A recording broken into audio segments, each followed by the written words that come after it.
bright. I'm gonna come up here.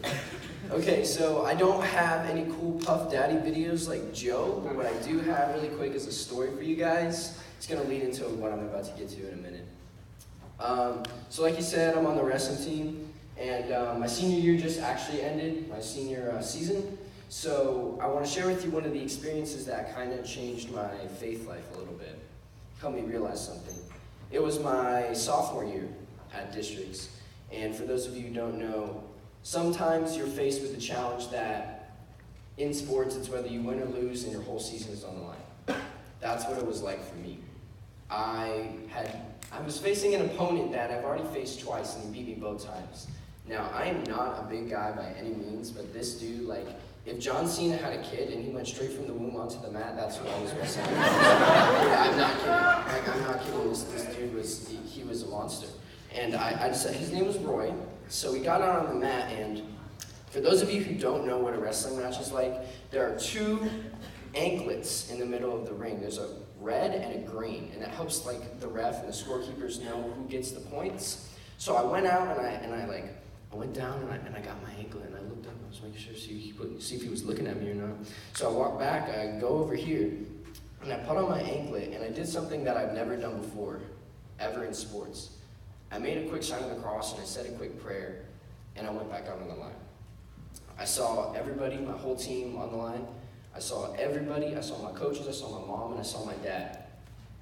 So I went to work, and it was a tough match. It was a really tough match. We were tied in the third period with 2 minutes left, and I decided that, hey, if there was any time for me to put in as much work as possible, it was now. Scoring the last 2 points to win the match was probably the hardest thing I've done in my life. I mean, I was tired, I was exhausted, I had nothing left. I was physically and mentally drained. But something just kept telling me to keep going, to push past all the pain, all the tired, all the emotions I was feeling in that moment. At the end of the day, there were 2 things that I take away from that. 1, it was the medal around my neck, and 2, it was that moment of prayer right before my match. I believe that made all the difference. It was a learning experience for me, and I believe that every one of us have a similar learning experience, but it's not always in sports, and it's not always visible to us right away. It's the small acts of faith that have the biggest impacts in our lives. Whether we're just listening to a friend, sitting with somebody lonely at lunch, listening to our parents even when we don't want to, these things can have a profound impact around the people around us. So we can go to church, attend youth group, participate in the sacraments, but it doesn't mean anything if we don't have faith with it. What is faith good for if we're not doing these things with it? I've always been inspired by one of the saints, Saint Teresa of Lisieux. She was known as the Little Flower.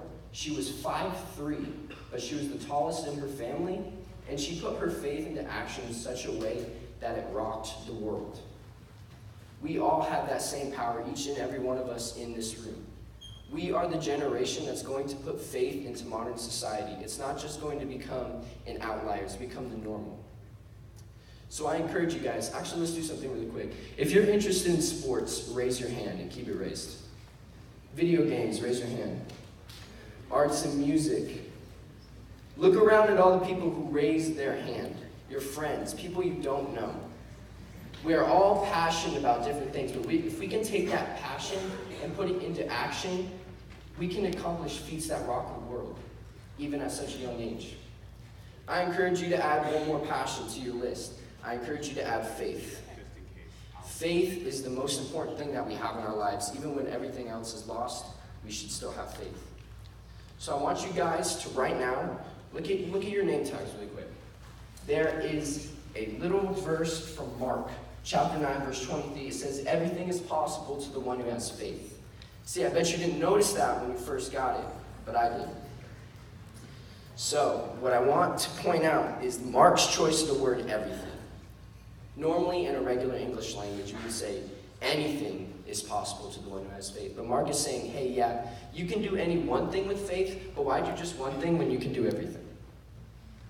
Keep your faith, stand up for it. Do not be afraid to show your faith to other people who might not have it as much as you do. So as Captain America once so wisely once said, he said, he was just fighting for what he believes in. It's all any of us can do and it's all any of us should do.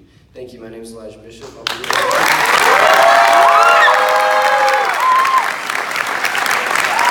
Thank you, Elijah. How about a nice big round of applause for Elijah?